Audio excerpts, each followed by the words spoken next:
Ila nimeona mradi ni mzuri.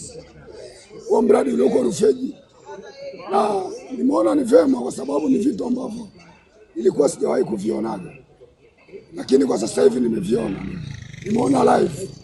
Tena ni mradi wa ajabu. Jamani, nimeona mitambo na mafundi wanaendelea na kazi. Nimeona bahari au ni ziwa lile, manake ni kubwa mno, ni bwawa la Mwalimu Nyerere. Kweli kazi imefanyika.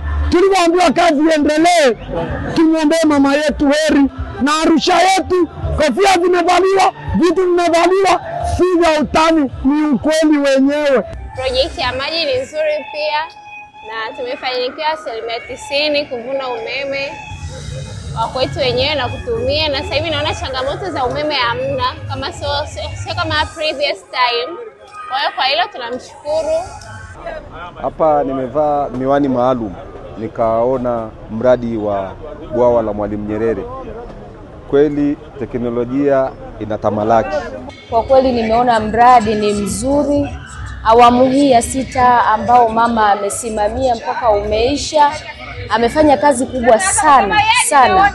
Imenipa hamasa sana. Nimeona mradi ni mzuri, ni mkubwa na umefikia 90%.